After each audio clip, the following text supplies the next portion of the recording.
Oke, bisa kita mulai sepertinya. Oke, bismillahirrahmanirrahim. Assalamualaikum warahmatullahi wabarakatuh. Salam persaudaraan, salam sejahtera untuk kita semuanya. PSHT? Korlap? Luar biasa. Akhirnya kita sudah sampai pada puncak peringatan 1 abad persaudaraan setia hati Ternate. Dan diselenggarakan alhamdulillah di kota yang istimewa di Yogyakarta, dengan di belakang sana ada latar Candi Prambanan, ikon dari kota Yogyakarta itu sendiri, simbol kemegahan, kekuatan yang sama diharapkan seperti PSHT, bisa kokoh, bisa terus tumbuh berkembang sampai ribuan tahun, bahkan sampai apa kemarin semboyannya, selama matahari masih terbit dari timur dan bumi masih dihuni manusia, selama itu PSHT tetap jaya, kekal, abadi selamanya di dunia. PSHT? Nah, luar biasa. Oke, pada kesempatan kali ini selain kita ada coaching klinik, saya sampaikan juga di sebelah penjuru yang sana juga masih ada rentetan kegiatan, yaitu ada agenda bedah buku 1 abad PSHT yang disiarkan secara live juga di akun YouTube Humas PSHT, Humas Persaudaraan Setia Hati Ternate Pusat. Nah, yang kita di sini disiapkan untuk live streaming di official 1 abad PSHT. Oke, bersama saya, nama saya Kisana Aziz. Mungkin beberapa sudah tahu, ya paling Mas Aldo yang tahu dari sana, yang Sleman. Saya juga warga PSHT, aslinya dari Magetan dan sekarang tinggal dan berkembang di Yogyakarta itu sendiri. Untuk kali ini kita akan ada coaching klinik bersama gestar. Gestar kita ada 2 hari ini. Ada Mbak Puspa Arumsari, atlet cantik, masih muda dan banyak berprestasi di kancah pencaksilat nasional dan juga internasional. Selain itu juga ada Mas Soehardi. Nah, nada seperti ini pasti sudah tahu, tapi biasanya nada yang seperti ini itu dipanggilnya di mana? Ya di Oktagon, di Arena One Pride ya. Beliau adalah atlet kebanggaan kita, selain jago bela diri, dia juga mengharumkan nama pencaksilat kita di One Pride MMA. Jadi nanti ada 2 gestar yang sama-sama basicnya pencaksilat, tapi berprestasi di 2 ajang prestasi yang berbeda. Satunya murni di bela diri prestasi pencaksilat, yang satunya di mixed martial art.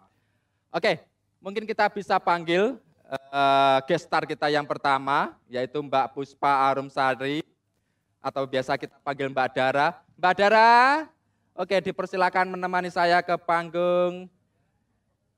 Yang masih di dalam bisa untuk menuju ke lokasi sini. Nah, ini dia udah ready di sana dengan kacamata hitam. Subhanallah, cantik sekali. Ya.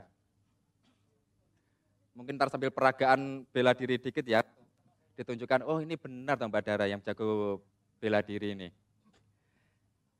Oke, beri aplaus meriah untuk Mbak Dara.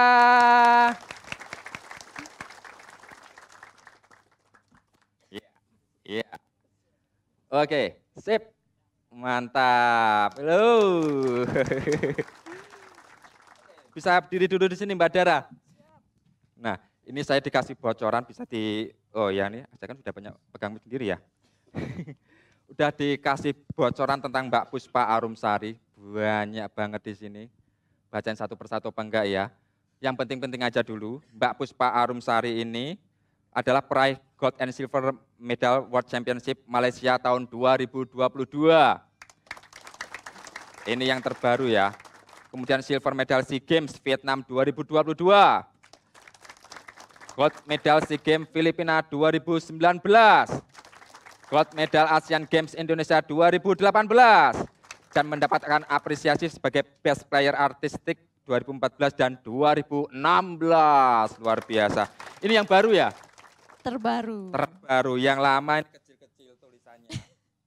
Nggak kebaca ini. Kalau mau diruntun lagi masih banyak, Mas. Masih banyak? Iya, tapi nggak boleh sombong, jadi di situ aja. Oh iya, ya, karena dia masih bawa Ternate ya, nggak boleh sombong, luar biasa. Patut kita tiru. Oke, terima kasih. Boleh duduk Mbak Dara. Siap, terima kasih. Oke, the next kita panggil artis, atlet kebanggaan kita di One Trade MMA, Mas Suwardi. Iya. Membawa sabuk kebanggaannya. Ya, jos. Oke, Mas Suwardi. Kok masih sabuk polos, Mas? Masih sabuk polos? Oh, bukan, sabuk MMA. Polosan, Mas, polosan. Sini ya. Nice. Oke. Di sini sudah ada Mas Suwardi juga. Ini bocorannya di sini. Mas Suwardi ini mengadu nasib di kota orang mengantarkan pria asal Magetan ini. Magetan ya, Mas ya? Iya, Mas. Oke, kita tetanggaan, alhamdulillah. Mulai dari tukang bakso, pernah jadi tukang bakso? Pernah di Madura, Kerja di bengkel, di Bogor, buruh perkebunan kelapa sawit. di Pekanbaru, terus di Sukabumi ada. Jadi uang Magetan dek yang itu, Mas. Iya, Mas. Nah, hingga sekarang menjadi petarung. Luar biasa Magetan. Petarung. Nah, kini Mas Suwardi dikenal sebagai petarung mixed martial art. Warganya itu istrinya Mbak Rita, anaknya Jane apa Jen ini, Mas? Jin, tapi Jen. kalau orang Jawa kan Jane. Oh. Jen. Jane Praharum. Pranaharum. Praharum. Itu yang biasanya ikut. Ya, Ya. di arena itu suka nonton. Oke, kemudian ada Kalani Sasi Kirana. Ya, Anak ketiga Tristan Andra Raditya. Raditya. Ya, betul. Iya. Nah, karirnya itu beliau adalah pesilat di Persaudaraan Setia Hati Ternate Magetan. Siap. Kita wocopora gitu sih. Tukang bakso Madura, kerja di bengkel bongkok motor. Atlet Brazilian Jiu-Jitsu, atlet Sinergi Asta Bogor, atlet boxing Muay Thai, tim Asta Muay Thai MMA Bogor, BJJ, Under Sinergi MMA. Nah, kalau misalkan kayak gitu tuh teman-teman itu bisa, saudara-saudara kita bisa ikut di situ nggak sih, Mas? Boleh, Latihan? Mas. Kan ini kan MMA, mixed martial arts, semua unsur bela diri boleh dimasukkan ke ranah MMA. Oke, mantap. Nah, prestasi ini juara 1 Sydney International Championship Jakarta 2007, juara 1 International Submission Challenge Bandung 2014, juara 1 Indonesian Submission Championship Jakarta 2014, juara 2 Indonesia Submission Championship Jakarta 2015, juara 1 One Plate MMA kelas terbang tahun 2016. Juara terus. Terima kasih. Pernah kalah nggak sih, Mas? Pernah, Mas. Pernah ya? Kalah, 3 kali ya? 3 kali. 3 kali ya. Oke. Menangnya lebih banyak ya? Ya. Alhamdulillah. Oke, selanjutnya saya minta di sini ditemanin sama Mas Nano, Ketua Panitia. Sini dong Mas Nano, temenin saya. Ini kalau nggak ada Mas Nano di sini ntar acaranya nggak berjalan ini. Oke, beliau adalah Mas Nano yang jadi Ketua Panitia, Ketua Penyelenggara di sini. Berkat beliau acara kita bisa berjalan. Oke, terima kasih. Nah, ini tak taruh sini aja berdekatan ini. Oke, di sini kita sebenarnya acaranya itu adalah podcast ya. Kita mau tanya jawab sama beliau, gestar dan juga Mas Nano. Jadi Mas Nano itu selain Ketua Panitia, aktif di mana aja sih Mas Nano? Tes. Yang lain dibacain, saya nggak bisa bacain dia, ketebak dia. Iya, nggak tertebak, ada di Google kayaknya. Saya di PBFC sebagai Binpres, anggota Binpres, Badan Pembinaan Prestasi. Kemudian dari tahun 2012 sampai 2002, 10 tahun berarti sudah. Saya jadi pelatih pelatnas SEA Games. Ini atletnya ada di situ juga. Dari 2012. Berarti sempat ngelatih Mbak Dara juga? Ya? Sempat ngelatih Mbak Dara juga? Enggak sih, cuman marah-marahin aja kan satu tim. Berarti udah hampir 4 kali SEA Games satu tim sama. Oke, luar biasa. Dikit aja, jangan banyak-banyak. Oke, kita langsung aja ya pertanyaannya karena udah siang kayaknya ini. biar nanti kita bisa prepare untuk acara selanjutnya. Ini saya ada pertanyaan nih buat Mas Nano nih, ya, atau nanti yang bisa menjawab nih. Kayaknya ini hubungannya agak berat ini mikirnya nih. Oke, siap-siap Mas Nano. Oke, Mas Nano, peraturan terbaru yang sudah diberlakukan pada event SEA Games. Nah, kita kan ada peraturan baru nih yang biasanya kita pakai peraturan IFSC 2012, SEA Games itu pakai 2016 dan Persilat 2021 ya. Nah, saat itu di Hanoi, Vietnam kemarin, di mana tim Platnas cabang olahraga pencaksilat Indonesia belum dapat mencapai target yang telah ditetapkan oleh pemerintah. Karena pencaksilat masuk ke dalam 14 cabur prioritas desain besar olahraga nasional atau DBON. Bagaimana nih tanggapannya menurut jenengan nih? Ayo, kemarin dapat emas berapa sih? 1 doang, yang bawa itu Mbak Dara loh kemarin itu. Ganda Putri. Oke. Oke, terima kasih. Kita tahu semua yang namanya peraturan atau regulasi itu berubah-ubah.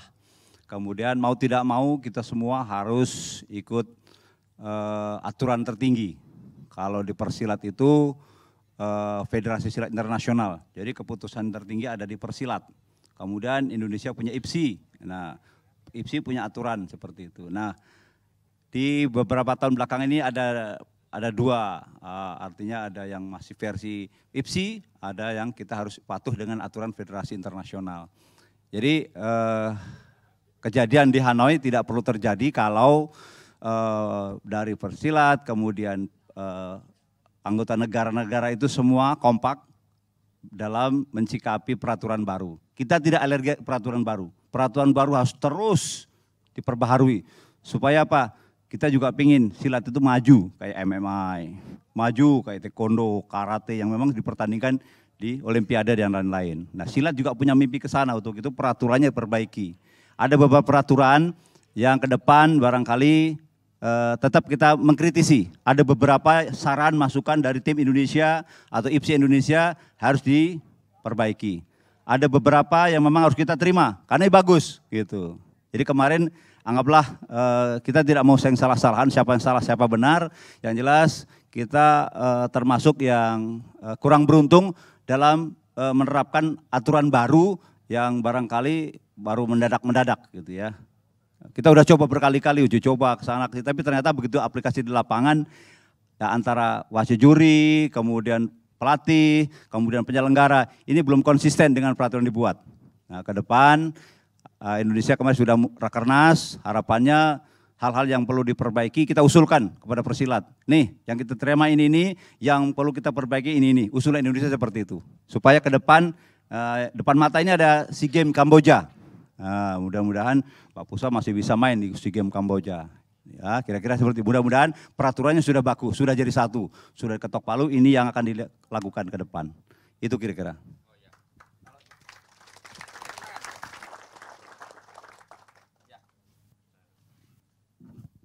Nah, itu tadi dari pandangan mata seorang pelatih ya, kita katakan seperti itu. Nah, kalau dari atletnya nih, untuk peraturan pertandingan yang baru itu gimana sih seorang atlet itu menanggapinya? Bagaimana dia beradaptasi itu seperti apa kayak gitu? Ya, silakan Mbak Dara. Iya. Mohon izin Mas Nano menambahkan yang tadi, untuk di atletnya sendiri kami semua sudah sangat berupaya dalam 1 tahun terakhir pun dengan perubahan-perubahan peraturan yang baru. Alhamdulillah gitu, teman-teman juga bisa cepat untuk beradaptasi karena lagi-lagi kita benar-benar memang nggak boleh tuh tutup mata dengan perubahan-perubahan karena di sini demi kemajuan pencaksilat juga terutama ya kan, apalagi kita sama-sama punya mimpi bahwa pencaksilat akan dipertandingkan di Olimpiade gitu kan. Jadi ini adalah salah satu langkah dari pengurus-pengurus besar pencaksilat juga untuk menghantarkan pencaksilat ke Olimpiade. Jadi ya dari segi saya sebagai atlet kami sudah sangat berusaha beradaptasi dengan segala macam perubahan. Mungkin nanti semakin kesini akan semakin dikaji lagi dengan pengurus besar di Persilat maupun di PBIPSI sendiri. Dan untuk kedepannya yang pasti sebagai atlet hanya bisa berlatih dan juga memberikan yang terbaik untuk organisasi, untuk daerah, untuk Indonesia gitu. Jadi ya kita siap tarung aja. Ya, kalau misalkan, oke tepuk tangan, mantap sekali. Kan mungkin ada saudara-saudara kita nih, mungkin yang baru belajar silat prestasi kayak gitu, baru belajar sedikit tentang aturan yang lama 2012, kok sudah ganti tahun 2016 dan 2021. Nah, hal ini apakah juga sempat dialami oleh seorang Dara ini? Kok udah ganti aja sih, saya sudah nyaman di sini misalkan kayak gitu, jadi saya harus belajar lagi. Apakah itu malah jadi motivasi sendiri? Ini ada yang baru nih misalkan kayak gitu. Kalau ingin maju kita nggak boleh terlalu nyaman pada satu tempat. Tidak boleh berada di zona nyaman. Ya, ketika kita ada di zona nyaman, artinya kita akan jalan di tempat, di situ aja. Tapi kalau kita pikirannya mau maju, kita mau lebih berprestasi, ada sedikit perubahan, cepat beradaptasi. Karena menurut saya pesilat, petarung atau apalah itu namanya, dia hebat, dikatakan hebat bukan mencari sesuatu hal yang menjadi alasannya. Alasannya kalah dengan alasan peraturan baru atau apa. Tapi kita mencari solusi dari peraturan itu. Apa yang bisa kita ambil, apa yang bisa kita jemput dari aturan-aturan itu, sehingga di kitanya sendiri menjadi manfaat juga di kita gitu. Dan di situ juga kita bisa membuktikan bahwa si atlet tidak ada di zona nyamannya dia, ketika ada sedikit perubahan dia langsung bisa beradaptasi. Oke, berarti sama juga kayak di Mukaddimah ya, segala sesuatu kan berkembang nih. Berkembang menurut kodrat iramanya masing-masing menuju pada kesempurnaan. Sempurnanya di mana kalau kita sudah bisa keluar dari zona nyaman itu kali ya. Oke, luar biasa. Terima kasih Mbak Dara. Nah, sekarang untuk Mas Wardi nih. Nah, saya ada pertanyaan untuk Mas Wardi. Siap. Dia itu seorang pendekar PSHT, tapi bisa membawa nama harum PSHT di luar ranah yang di dalam kandang pencak silat itu sendiri. Malah dia bisa mix martial art lintas bela diri. Nah, bagaimana sih peran pencak silat PSHT untuk Mas Wardi bisa meraih juara One Pride MMA? Gimana Mas itu Mas? Peran PSHT dalam perjalanan karir saya di One Pride ini sangat banyak banget, sangat gede banget, karena di PSHT saya mendapatkan fundamental bagaimana saya setia pada diri saya yakin pada langkah saya, dan unsur kerja keras ada tertanam di situ. Jadi saya bisa ngejalin dengan baik, bisa beradaptasi dengan baik, walaupun sulitnya kayak apa, saya ingat pepacuh kita, kerasnya kayak apa, saya selalu ingat kesetiaan hati saya, dan syukur alhamdulillah sampai hari ini kita udah mendapatkan juara nasional untuk ketiga kalinya kan. Mantap. Dan dibawa ke sini ya sabuknya ya. Betul Mas, itu spesial, saya kemana-mana saya bawa Mas. Spesial untuk satu abad PSHT juga dibawa ya. Saya ke wartegnya saya bawa. Gitu. Sombong boleh, yang penting jago Mas. Oke. Tapi emang dari segi keluarga nih Mas, emang dari keluarganya Mas Wardi itu emang udah ada darah-darah seorang petarung kayak gitu atau gimana sih? Emang belajarnya dari kapan sih? Tidak ada Mas, karena Bapak, Ibu seorang petani tulen pure kan, gak ada campuran lain-lain. Ya seperti kebanyakan warga-warga daerah Jawa Magetan kan, mereka sehari-hari bertani, bercocok tanam, kadang-kadang kuli sawah, kuli nyangkul gitu kan. Ya tidak ada darah-darah petarung dalam keluarga saya. Saya masuk One Pride karena lapar aja Mas. Bukan karena saya punya bakat untuk bertarung. Saya lapar, saya kelilit utang, terus kehidupan ekonomi sulit, dan saya bertaruh besar karir saya di One Pride. Ternyata alhamdulillah diberkahi jalan saya, dan alhamdulillah juga Panji PSHT ikut berkibar. Amin. Tapi kayaknya saudara-saudara sini belum puas ketika putrinya ini belum dikejar di PSAD, ya enggak? Gimana Mas? Boleh. Boleh aja, oke. Mas Awan nih, nah, jadi sebenarnya apa sih yang bisa dilakukan untuk meningkatkan minat prestasi olahraga bagi para warga PSHT yang jumlahnya sangat banyak ini, enggak seluruh penjuru dunia, biar mereka itu bisa berprestasi, terus nggak cuma udah jadi warga ya udah kayaknya udah selesai kayak gitu, biar mereka terus bisa berkembang kayak gitu. Kayak ini satu persatu nanti bisa jawab nih, kasih motivasi untuk kita semuanya. Oke, dimulai dari Mas Nano, mau ke Mas Nano. Baik, jadi sesuai dengan unsur yang ada di Esatrate, sebenarnya kita bisa pilih. Pencak silat itu kan sebagai pelajaran utama, pelajaran pertama. Salah satu, berarti masih ada pelajaran-pelajaran lain untuk masuk Esatrate. Jadi Esatrate nanti unsurnya begitu kita belajar pencak, jadi latihan di siswa itu pelatih harus segera pilih. Begitu ada anak yang menonjol, nih latihan jumlahnya misalnya 20 orang. Yang melonjol itu kurang 2 sampai 3 orang. Mata pelatih harus lihat 2-3 orang itu segera di Emil ini, pindah. Kasih latihan khusus. Yang lain tetap latihan ajaran, senam jurus juga mau terus sampai jadi pendekar. Karena memang bakatnya ada di sana. Tapi 3 orang yang di mata pelatih itu senamnya bagus, jurusnya bagus, sambungnya bagus, posturnya bagus. Pindahin.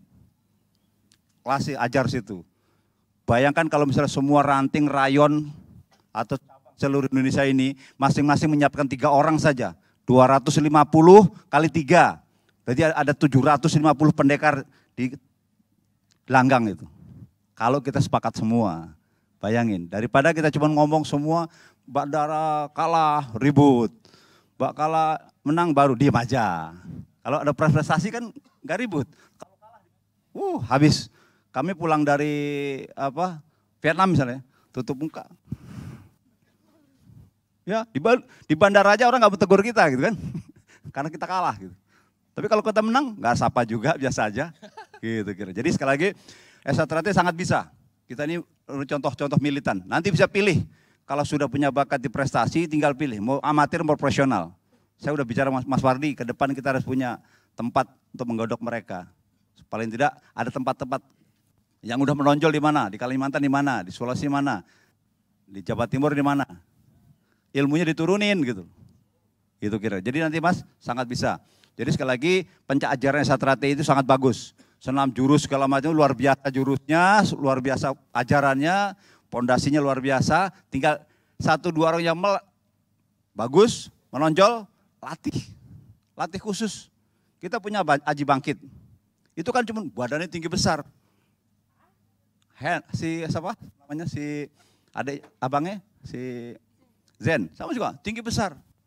Tapi jangan khawatir, Bangkit nanti malam akan datang ke sini, nggak usah khawatir. Weh, luar biasa, Bangkit datang ke sini ya.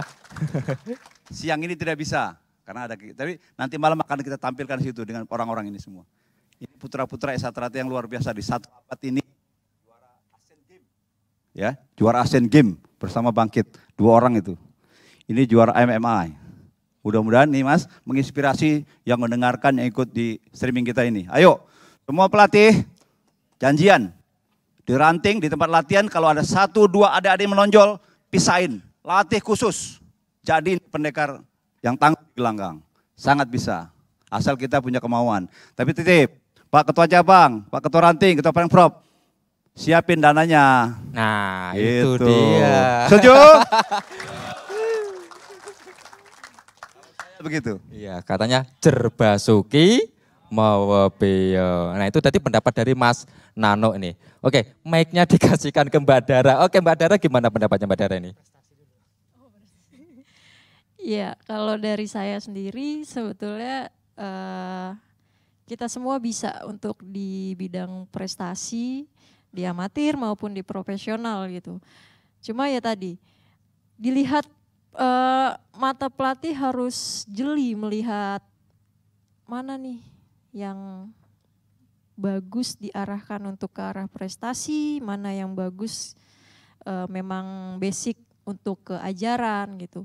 Karena saya termasuk atlet yang beruntung ya, ada lahir di perguruan besar Persaudaraan Setia Hati Trate.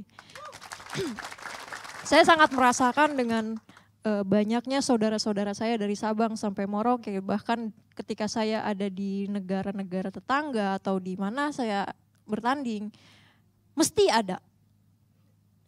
Terus latihan pun saya sangat merasakan ketika saya latihan ajaran, saya sampai disahkan gitu. Itu saya semua mengikuti prosedur-prosedurnya dari yang tes kenaikan sabuk, di dadar, segala macam. Saya 2 kali pendadaran. 2 kali pendadaran. 2 kali saya pendadaran. Yang seharusnya pada saat itu saya hanya tes hijau ke polos, tapi karena disatukan, hijau ke putih maksudnya, tapi disatuin dengan putih pendadaran. Jadi mereka mungkin kelisut kali ya, saya yang didadar juga di sana. Gitu. Jadi pengalaman-pengalaman yang menarik juga gitu di pada saat saya latihan ajaran maupun saya latihan prestasi. Alhamdulillahnya pun di Jakarta pelatih saya juga jeli melihat peluang-peluang ketika saya ikut bertanding. Dulu saya sempat main double di Factor juga, terus juga main di seni, kadang juga seninya juga double juga, entah itu di tunggal maupun di bergu gitu. Berarti nggak cuman ini berprestasi di seni aja nih ya? Alhamdulillah pernah berprestasi di Factor. Tapi ya itu, saya melihat peluangnya semua, saya berada di sini menjadi juara Asian Games, SEA Games, juara dunia, itu semua ya tidak lepas dari campur tangan seluruh pelatih yang pernah mendidik saya, mengajarkan saya, entah itu dari PSHT sendiri maupun pelatih-pelatih yang ada di daerah. Jadi untuk teman-teman PSHT di daerah manapun, di cabang manapun, kalau memang ingin kita sama-sama mengibarkan bendera organisasi Persaudaraan Setiahati Trate, ayo tingkatin kualitas. Di sini kan kalau misalkan ngomong tadi banyak banget gitu kan, berarti kan kuantitas nih. Nah sekarang kita tingkatin lagi nih, setelah kuantitasnya sudah banyak, kualitasnya kita tingkatin. Jangan kita tutup mata dengan pertama tadi yang aturan-aturan atau apa segala macamnya. Terus juga jangan juga kita tutup mata ketika ada pertandingan di mana atau di mana kita yang kayak saya sangat ini sekali dengan solidaritas kita gitu. Tapi yuk kita sama-sama kualitas kita ditingkatin juga. Pengetahuan tentang melatih seperti apa banyak. Mas Nano, ada dari Jawa Timur Mas Edi, ada di sini di Jogja ada Pak Awan. Mereka adalah akademisi dan juga praktisi pencak silat. Jadi kita harus nih teman-teman pelatih semua maupun atletnya sendiri, yuk kita sama-sama mencari ilmunya di situ untuk ke prestasi. Jadi tidak menutup kemungkinan dimanapun teman-teman ada prestasi bisa kita sama-sama ambil, sama-sama kita dapatkan. Jangan pernah berkecil hati, saya di kota kecil nggak bisa, enggak. Semua punya peluang yang sama, tinggal bagaimana kita mengambil peluang yang ada, mengambil kesempatan tersebut dan melakukan sebaik-baiknya, memberikan yang terbaik, insya Allah ketika kita kerja keras, kerja cerdas dan semuanya akan ikut kita nikmati juga hasilnya. Itu aja. Oke, tepuk tangan untuk Mbak Dara. Nah lanjut ke Mas Wardi nih, ternyata berprestasi itu nggak cuman di prestasi tunggal, gada, bergu sama Factor pencak silat ya, tapi juga ada kita bisa berprestasi di mixed martial art. Nah gimana itu Mas Warti? Kembali ke ke pertanyaan awal tadi, cara memotivasi ya dan kedepannya seperti apa. Sebenarnya dengan saya bisa menjuarai One Pride atau MMA nasional ini, saya sudah perjalanan menjadi role model untuk bisa memotivasi generasi muda PSHT. Saya bikin dulu nih, contohnya seperti ini loh. Oh, saya bisa berhasil walaupun saya dari keluarga yang bisa dibilang miskin gitu ya Mas ya. Serba kekurangan, tapi saya bisa dalam kekurangan itu saya bisa berjuang, bisa menunjukkan prestasi saya bisa mengalahkan ini, makanya itu sampai bisa menjadi juara nasional. Itu bagian cara saya untuk memotivasi generasi muda PSHT. Nah, ke depan harapan saya ya teman-teman atau dulur-dulur bisa melihat, oh si Wardi aja bisa, berarti saya juga bisa, pasti gitu kan dalam pikiran mereka. Nah, semangat mereka harus tetap kita dukung juga. Saya pengennya nanti bicara dengan ketum, dengan Mas Nano juga yang terutama membawahi biro prestasi ya, baik itu amatir atau profesional. Kita bikin akademi mungkin MMA dari PSHT gitu. Kita bikin kompetisinya dulu Mas. Kalau kompetisinya ada, udah pasti nanti yang dari daerah-daerah cabang-cabang itu akan membentuk tim gitu. Nah, Bikin sasana sendiri. Gitu iya, harusnya ya. jadi harapan saya sih pasca pengesahan ya. Jadi siswa jangan ikut yang sudah disahkan baru boleh masuk ke yang MMA Pro ini. Nah, nantinya akan ada mungkin kayak penyisian tiap cabang, yang menang bisa fight dengan antar cabang juga, pemenangnya nanti dipertandingkan finalnya di nasional, dan juaranya insya Allah saya bisa masukin ke kayak One Pride MMA atau One FC atau mungkin Road to UFC gitu, karena saya udah punya jalan di sana gitu. Dan saya tahu itu sangat sulit banget karena pengalaman saya nih bahwa dulur-dulur dari beberapa daerah yang masuk ke Asta itu punya saya dan teman-teman. Enggak saya pungut biaya Mas, enggak saya pungut biaya, yang penting kamu latihan tiap hari. Nah masalah makan ya coba berjuang sendiri lah gitu. Karena kan kita juga di situ sama-sama berjuang. Hadiah pun juga kita nggak pernah pungut, kita ambil potong 10% untuk bayar listrik doang. Rata-rata mereka itu nggak kuat lewat dari 2 bulan. Karena ngikutin pola kita, pola latihan kita. Yang latih Pak Suwardi langsung ini? Iya saya langsung. Oke. Langsung. Ada beberapa dulu dari Papua, ada yang dari Jawa juga, nggak kuat Mas 2 bulan. Akhirnya keluar harus. Merodol. Merodol ya. Ya saya sangat sadar banget memang untuk jangankan mencari regenerasi di dunia profesional ya, di amatir pun mungkin juga sulit dulu.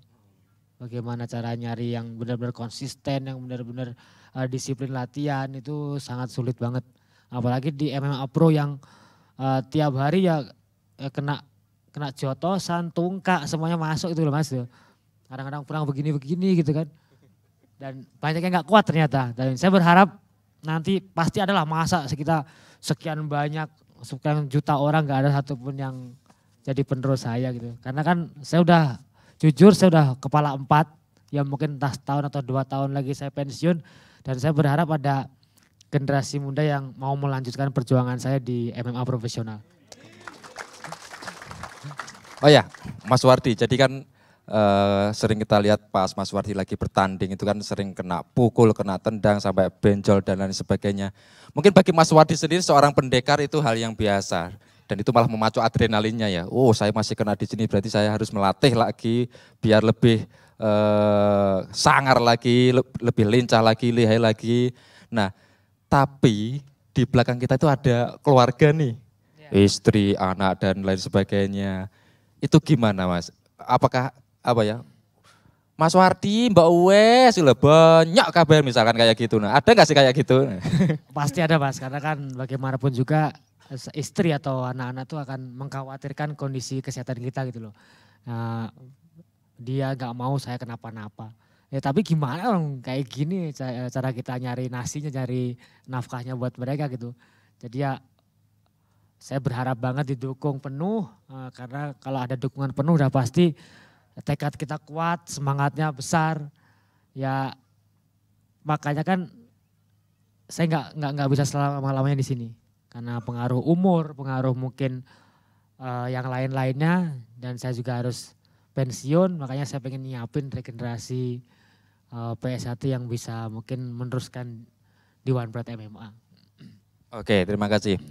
Dan satu hal lagi nih untuk Mas Wardi sama Mbak Dara ini. Mungkin selama ini kita tahunya itu Mas Wardi sama Mbak Dara itu udah jadi ya, atlet itu udah jadi, udah kondang, udah terkenal, tapi kita kayaknya sedikit informasi bagaimana dulu mereka itu latihan di PSHT. Latihannya di mana, oke kalau ini di Magetan itu di rayon mana atau ranting mana misalkan gitu. Terus pelatihnya siapa yang begitu luar biasa hingga sampai melahirkan pendekar-pendekar yang sangat tangguh ini dapat berprestasi mengharumkan PSHT dan juga mengharumkan Indonesia. Monggo siapa dulu yang mau jawab nih? Si Arum nggak mau. Oke. Cah cilik Arum. Oke, saya latihan di Subrayon Desa Bogo Arum, itu desa lumayan terpencil, terus banyak yang mabuk-mabukan gitu. Kayaknya udah tradisi ya.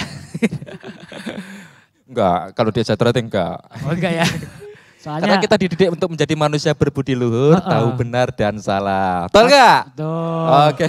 Tapi kita juga harus akuin Mas, bahwa apa ya, dari segi pelatih kita tuh kayak turun-temurun kadang arogansinya, hierarkinya itu ada banget gitu. Yeah. Pada saat latihan datang lagi kondisi mabuk itu kan sangat disayangkan dan kita ke depannya ya tolong kita benerin gitu kan. Betul sekali. Terus apa ya, banyak banget lah yang kurang betul, yang nggak sesuai dengan ajaran PSHT yang banyak dilanggar. Dan ini kan sangat disayangkan. Itu kenapa masyarakat umum memandang bahwa PSHT itu kayak negatif aja gitu loh. Dan dari situ kan waktu itu saya mikirnya, masa dipandang negatif terus sih. Cobalah saya kibarkan prestasi, siapa tahu orang melihat kita gitu. Dan ternyata benar, ketika prestasi itu bagus, pembawaan kita bener, etikanya bagus, ya kayak artis-artis seneng banget sama kita, terus pejabat-pejabat, ya nggak pejabat yang konotasinya itu ya parpol ya, itu seneng sama kita. Jadi kayak ya makin membesarkan PSHT sendiri kan. Nah saya lanjut lagi, saya di Suprayon Bogo Arum, terus rantingnya Pelausan, Kecamatan Magetan. Saya disahkan tahun 2000, sebenarnya saya udah merantau tuh Mas, terus telepon nama pelatih, weh waktu ini sasan weh, oh iya siap-siap. Saya latihan tahun 94 sampai putus tuh 98, karena alah aku gak disah-sahin, kekecilan katanya kan. Oh, gimana pelatih ngomong, bayi rasa jadi pendekar jadi gitu. Ya itu ciri khas warga banget ngomong gitu kan. Ya sudah gak apa, saya ikut melatih juga, terus sampai ya kita ibarat kata mutung itu Mas, rada disah-sah ya wes lah. Rada jadi pendekar apa tean kan gitu kan. Akhirnya saya merantau ke Madura jualan bakso itu kan. Nah mungkin pelatihnya inget, terus wedi wayai sasahan. Lah wis suwi lah aku selali kabar kan. Ya udah pulang aja. Ya disahin tahun 2000 di Gedung Bima Sakti Ranting Pelausan. Terus kiprahnya jadi pelatih tetap di Subrayon itu cuma 2 tahun Mas. Habis itu saya merantau lagi kerja. Di berbagai macam kerjaan saya jalin yang kasar-kasar semua karena kan pendidikan saya cuma sampai SMP, mau ngarep apa sih gitu kan. Ya udah buru-buru kasar semuanya, sambil setiap ada latihan saya datengin ya seperti itu aja sampai akhirnya alhamdulillah ya tahun 2016 saya bisa bertarung di OnePride itu. Oke, luar biasa. Tapi ada satu hal yang bikin saya kesal dari Mas Wardi ini. Nah saya kan juga orang Magetan nih dan saya tahu ikon becak lawu ini. Tiap kali saya mau cari gambar becak lawu kayak gitu di Google, munculnya bukan gambar becak lawu, Mas Wardi. Nah gara-gara Mas Wardi ini, ayo klarifikasi Mas. Ya sebenarnya nama becak lawu itu kan awalnya gini Mas, ditanyain sama orang TV One-nya. Hedi, kamu julukannya apa? Kalau bisa binatang-binatang buas gitu kan. Lah terus saya kaca gitu, mana ada buasnya saya gitu kan. Lah, kayak potongan kayak gini kok buas terus. Apa ya, masa singo lau, di singa itu di lau gak ada singa kan. Merak lau kayak kemayu banget kan. Ya akhirnya saya bilang becak lau aja mas. Dia nanya apa tuh becak lau? Ya itu kendaraan tradisional untuk mengangkut hasil bumi dari gunung dibawa ke pasar saya bilang gitu kan. Ya filosofinya apa ya, saya ngarang-ngarang juga itu. Filosofinya dalam kesederhanaan kita bisa berguna buat orang banyak. Langsung dia, wah keren. Wah, mantap. Terus saya pulang tuh, gila saya keren ya bisa bikin gitu kan, mangkut-mangkut gitu kan. Nah dari situ ya kayak rusak aja pencarian Google itu mas. Nah tapi rusaknya nggak begitu lama kok. Mulai kesini udah mulai keluar tuh becak lau sesungguhnya itu yang cuman roda Becak tiga lau itu. sesungguhnya. Nah seperti itu Mas. Jadi Sampai gitu ya di ceritanya. Magetan kan sama Bupati juga dihargai juga perjuangan kita karena ketika kita memakai nama becak lau otomatis destinasi wisata Sarangan itu kan keangkat Mas.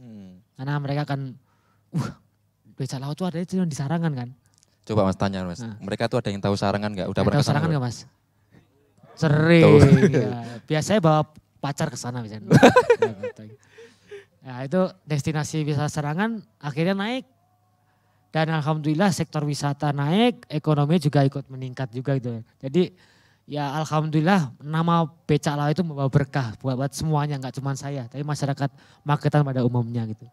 Oke luar biasa.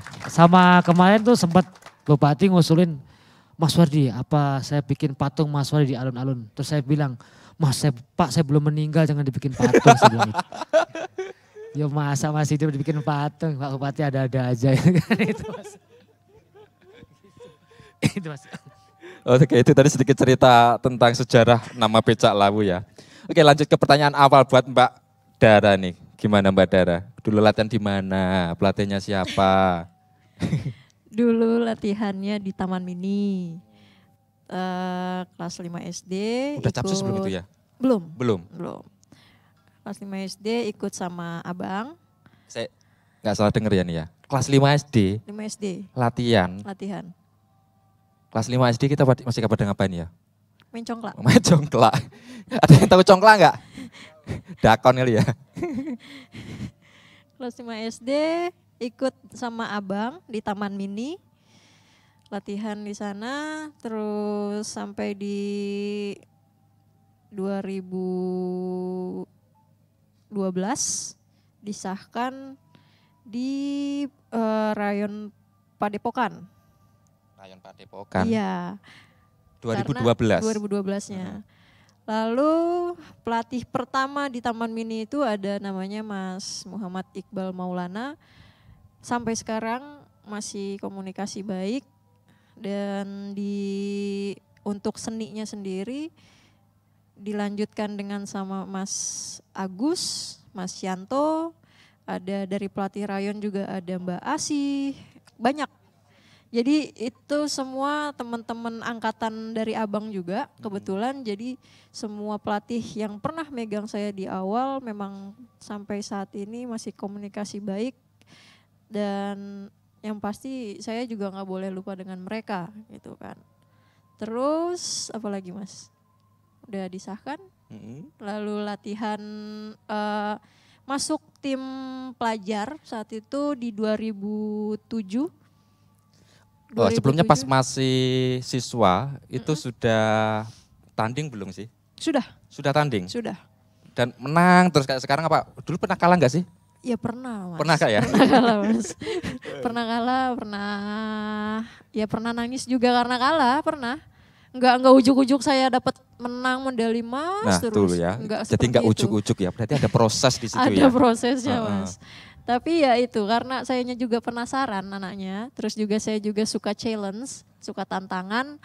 Jadi ketika saya kalah, saya tahu diri lah apa nih yang bikin saya kalah gitu kan. Saya koreksi, Mas tanya sama pelatih, apa nih? Kenapa saya kalah nih gitu kan. Setelah itu ya udah kita perbaiki alhamdulillah. Tapi ketika saya menang pun saya juga nggak puas dengan kemenangan saya saat itu gitu kan. Kenapa yang bisa membawa saya bisa sampai ada di titik ini ya karena saya rasa ketidakpuasan itu. Saya selalu lapar akan prestasi gitu. Jadi setiap ada pertandingan apa saya mau jadi yang terbaik. Kalau bahasa saya karena saya sekarang ini fokus dengan spesialis tunggal putri seni. Bahasanya saya gini, kasarnya gini, haram bagi teman-teman yang ada di luar untuk mendapatkan nomor yang saya sekarang pegang gitu. Haram hukumnya. Untuk seluruh lawan saya gitu, haram hukumnya. Pokoknya itu nomor tunggal putri, seni tunggal putri baku itu adalah nomor saya. Jadi haram hukumnya untuk orang lain mendapatkan itu, gitu. Itu yang bikin yang bikin sampai saat ini saya pegang teguh, yang bikin juga ketika saya capek, ketika saya udah, aduh, gimana ya latihan lagi gitu kan, ya kembali lagi saya mengingat bahwa nomor ini adalah punya saya, gitu. Terus juga ditambah lagi ketika kayak gini ada pertandingan terus kita off, nggak ada pertandingan, itu tuh ada rasa rindu juga. Jadi mau nggak mau saya tetap akan latihan gitu. Walaupun pada saat rutinitas latihan yang seperti biasanya saya ngerasain capek, saya ngerasain bosen gitu. Tapi ketika nggak latihan kok saya pengen latihan ya gitu. Itu jadi udah udah kayak rasa rindu itu jadi kayak balik lagi. Saya nggak bisa lepas dari silat gitu. Mau dimanapun saya berada ya saya anak silat gitu. Saya pesilat. Saya seorang yang ada di tunggal putri itu kan, seorang atlet tunggal putri yang ketika orang ngelihat saya, oh ini Mbak Puspa atlet tunggal. Itu kan jadi ikonnya bahasanya tuh jadi itu adalah milik saya kan gitu. Iya. Jadi ya memang itu yang selalu saya pegang. Oke, itu dia cerita perjalanan Mbak Dara menemukan jati diri seorang pendekar SH Ternate dan berprestasi luar biasa. Nah, satu lagi sebelum closing statement ini saya pengen ke Mas Nano ini. Nah, ini tadi pandangan-pandangan mereka ketika masih cerita tentang perjalanan mereka menjadi seorang warga dan ketemu SH dan berprestasi kayak gitu. Nah, ini beda lagi nih, ini pandangan jadi dari segi pelatih nih. Nah, pelatih itu kadang-kadang kan yang kita tahu nyuruh-nyuruh melulu, nah, coba sih lu bisa enggak? Tadi masih sanggup enggak misalkan kayak gitu. Nah, sebenarnya fungsi dari pelatih itu sendiri apa sih Mas Nano? Monggo Mas Nano. Oke, terima kasih. Pelatih itu kalau kita dalam latihan atau kita udah sepakat saya Mas Fardi dengan Mbak Puspa ini latihan misalnya, saya harus bisa memposisikan sebagai teman saya supaya diskusinya aman. Saya harus jadi bapaknya dia. Suatu ketika dia harus saya hukum dia. Saya harus ikut aturan saya. Tapi kita harus memposisikan sebagai teman mainnya, sebagai bapaknya, sebagai jadi all around. Tugasnya pelatih itu macam-macam, melayani. Tuh, teman Mbak Puspa itu kalau ada apa-apa, yang antar ke rumah sakit, yang nganterin berenang, yang nganterin futsal, yang ngajak makan, ya pelatihnya. Jadi kalau lagi ngajak makan kan jadi bapaknya, yang bayarin. Ngajarin berenang, futsal, berarti jadi pelatihnya. Main bareng, latihan bareng, mainnya bareng. Gitu. Jadi pelatih itu fungsinya luar biasa. Jadi kalau kita mau jadi pelatih yang sukses, harus mampu mendudukan kita, kapan kita jadi teman, kapan kita jadi kakaknya, kapan jadi bapaknya. Karena kalau kita matanya nggak awas, suatu ketika kita puas pada satu tertentu, udah berhasil ya sudah, udah ngerasa hebat ya sudah, besok lupa. Pelatih itu luar biasa fungsinya. Jadi saya bisa jadi pelatih bukan karena saya jadi atlet nasional. Ya sekali lagi, saya jadi pelatih bukan karena jadi atlet nasional. Jadi beberapa macam-macam latar belakang. Mungkin ada dari pendidikannya, mungkin dari pengalamannya. Saya bisa jadi pelatih nasional gara-gara SH Ternate gitu. Kalau Mas Wardi, Mbak Puspa jadi juara nasional ketahuan. Nanti jadi pelatih udah laku hebat masuk. Saya nggak pernah jadi juara nasional. Tapi selalu mulai proses pendidikan, saya belajar. Otodidak dari pelatih. Kalau boleh saya cerita sedikit, pelatih saya itu, saya mimpi waktu jadi latihan, saya latihan 83, disahkan 86 di Jakarta. Itu pelatih saya pelatih PON DKI. Jadi setiap pulang latihan tuh ngeliat jaketnya tulisannya Pelada PON DKI, warnanya orange gitu. Kita, kapan gue kira-kira bisa jadi pelatih kayak dia. Jadi ternyata obsesi seorang murid kepada guru itu luar biasa. Namanya Mas Edi SP, itu pelatih nasional. Begitu saya kejar jadi pelatih, saya bisa 2000 jadi pelatih PON di Surabaya itu, PON Surabaya itu. Pelatih saya jadi pelatih SEA Games. Bajunya ganti lagi, jaketnya ganti lagi, keren lagi. Gue bisa nggak kira-kira jadi pelatih SEA Games kayak begitu? 2012 saya masuk di pelatih SEA Games. Pelatih saya masih kejuaraan dunia, kejuaraan, wah lebih tinggi lagi sudah habis. Udah habis, saya udah nggak bisa, udah mentok kalinya. Begitu saya susul jadi pelatih kejuaraan dunia, pelatih saya meninggal. Almarhum Mas Edi SP. Berarti saya ntar lagi meninggal juga. Sudah habis, saya udah pelatih juara dunia pernah, pelatih SEA Games pernah. Karena terakhir saya di manajer tim saya di Indonesia. Berarti udah habis. Saya udah ngelewatin pelatih saya. Jadi hati-hati, pelatih itu obsesinya anak-anaknya. Jadi kalau jadi pelatih harus jadi contoh yang benar. Karena itu pelatih itu idola. Jadi idolanya atletnya. Kalau gaya pasangan joget-joget, anak keturun mau latihan tukang joget kabeh latihannya. Lihat aja. Hati-hati itu. Kalau mulutnya latih itu pakai bahasa macam-macam yang kotor, telo apa. Nanti murid-murid latih pakai bahasa telo itu. Maka ucapan pelatih itu diikuti betul. Idola itu. Disuruh bapak ibunya belum tuh berangkat. Disuruh pelatihnya hati-hati nggak berangkat. Selesai lo gulung tengah lapangan. Itu takut mempelatih daripada orang tuanya. Itu sampai kebalik-balik. Itu kira-kira. Jadi kalau pelatih itu justru lebih ditakuti. Ya, daripada orang tuanya. Itu keliru tuh. Harus dibalik. Orang tuanya dulu pelatihnya. Ya. Jadi pelatih itu terlatih pegang penting. Tadi Mas Wardi kasih PR buat pengurus. Dia punya mimpi, pengen punya sekolah, punya akademi pencaksilat. Jogja sudah menjawab. Hari ini boleh saya pelakani di sini, udah ngomong juga, saya udah ngomong ketum juga. Kita punya 4 profesor olahraga, profesor di UNJ. Akan support kaitannya dengan pencaksilat prestasi. Dia akan bikin akademi pencaksilat. Nanti yang amatir ada yang profesional. Doain kita semua. Itu upaya. Jadi kita mudah-mudahan 1-2 tahun ke depan udah bisa buka sekolah khusus akademi pencaksilat berbasisnya Satrate. Kampusnya di UNY. Ini udah mimpi, ternyata mimpinya terjawab. Udah 4 profesor, ada 9 doktor olahraga. Luar biasa. Baru ketemu dari beberapa hari yang lalu. Dan ketemu di Jogja. Ini momen Jogja. Sekali lagi 100 tahun menjawab keinginan Mas Wardi, Mbak Puspa, pengen punya pelatih-pelatih yang basicnya pendidikan. Bukan basicnya otodidak kayak Nano. Makasih. Mantap. Oke, closing statement ini dari Mas Nano aja nanti kesini lagi. Jadi di momen 100 tahun PSHT ini, jadi harapan apa sih yang belum diungkap dan baru itu ya di podcast ini?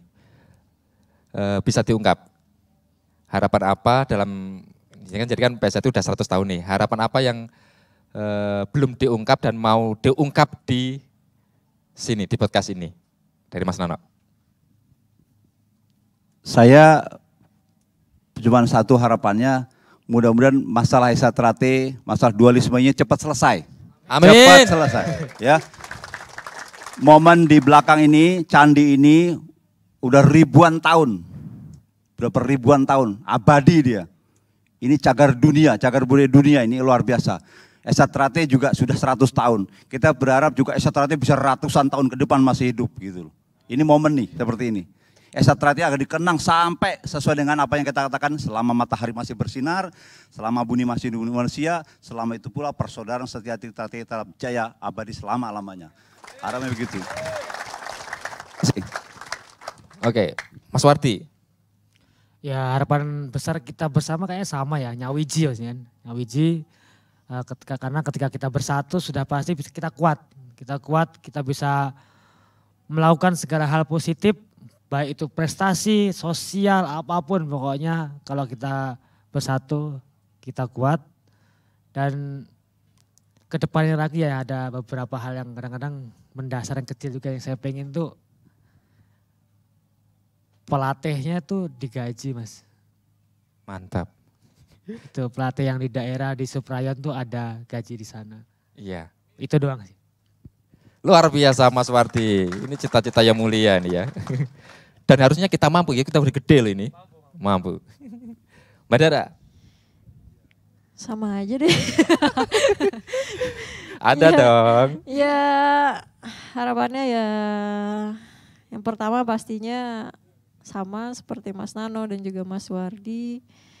Persoalan-persoalan yang ada di dalam internal PSHT ini segera terselesaikan. Karena sayanya juga kan yang jadi, saya sebagai atlet yang jadi sorotan juga gitu. Ini gimana, ini mana? Ketika saya ditanya, kamu PSHT mana? Saya PSHT. Karena dari dulu sampai sekarang saya hidup, saya lahir di Persaudaraan Setia Hati Trate. Bukan di mana, bukan di mana. Gitu. Jadi ketika banyak yang tanya, ya itu jawaban saya satu. Saya adalah seorang PSHT, pendekar dari PSHT. Dan untuk selanjutnya saya berharap karena saya di prestasi bidang amatir, saya berharap ada dari seluruh daerah, seluruh cabang untuk ada lagi Puspa Arumsari yang berikutnya gitu. Tidak hanya di Jakarta saja atau di daerah yang memang sudah besar gitu, Jawa Tengah atau Jawa Barat gitu, tapi di seluruh daerah, di cabang-cabang kita lahirkan pelan-pelan dari sekarang untuk regenerasi selanjutnya. Itu aja, karena saya nggak mau nih ke depannya ketika mungkin saya jadi pelatih suatu saat nanti Mas Nano, wah kok nggak ada anaknya sate nih, gitu kan, nggak enak. Jadi saya juga pengen nih kalau nanti ketika saya jadi pelatih, saya melatih adik-adik saya dari perguruan Persaudaraan Setia Hati Trate gitu. Oke, tepuk tangan yang meriah. Jadi yang di depan ini sangat sepakat, kita bisa nyawiji ya, bersatu kembali ya. Optimis pasti bisa ya. Oke, bisa, luar biasa. Baiklah, terima kasih Mas Nano, Mas Wardi, Mbak Dara sudah bisa sharing bareng bersama kita semuanya. Mungkin ini bisa diakhiri dan setelah ini masih banyak sekali agenda kita di Prambanan ini. Nanti ada banyak sekali pentas pencaksilat, ada hiburan dan lain sebagainya. Dan puncak acaranya di malam hari ada festival apa Mas? Kita rahasiain. Tunggu tanggal mainnya biar nggak penasaran. Jam mainnya, sekarang sudah tanggalnya. Oke, jam mainnya. Banyak kejutan-kejutan yang Mungkin bisa bahagia, kita lihat campur aduk nanti malam. mungkin bisa disepil jam berapa sih kita mulai nanti? Kita akan mulai di jam 18.30. Sudah mulai di sini, udah ada hiburan. Kemudian nanti puncak acara akan kita mulai 19.22. Woi, 19.22 kita mulai. Jadi open mic-nya akan kita mulai dari 19.22. Tuh, keren nggak? Kemudian hari ini tanggal berapa? Tanggal 1 bulan 9 2022. Keren nggak? Woi, iya loh. Ini bukan kebetulan Mas, bukan kebetulan Mbak. Ini iklan ya supaya keren nanti yang nonton di streaming ini lihat denger. Ikuti nanti malam juga. Ya jangan lupa 19.22 kita open mic. Lihat nanti banyak kejutan di sana luar biasa. Ada penghargaan atlet-atlet berprestasi, ada cabang, ada banyak prestasi luar biasa. Kita juga dapat dukungan dari perguruan pencaksilat 10 perguruan historis dan besar. Kita dapat dukungan dari luar biasa. Sekali lagi saya harap kita semua patuh dengan aturan, jangan merusak cagar budaya, ikutin aturan. Teman-teman Korlap, teman-teman dari Bela Negara yang hadir di sini harus kompak, harus jaga, harus bagus supaya sampai besok selesai kita tidak ada masuk koran gara-gara kita merusak cagar budaya. Setuju? Setuju. Oke, terima kasih Mas Nano, informasinya sangat menggembirakan. Baiklah, kita sudah sampai di penghujung acara. Saya rasa cukup, apabila ada salah kata dari kami mohon dimaafkan. Dan di penghujung acara ini bolehlah kita bersemboyan selama matahari masih terbit dari timur dan bumi masih dihuni manusia. Selama itulah Persaudaraan Setia Hati Trate tetap jaya, kekal, abadi selamanya di dunia. Akhirul kalam. Wallahul muwaffiq ila aqwamit thoriq. Wassalamualaikum warahmatullahi wabarakatuh. Salam persaudaraan. PSHT. Korlap.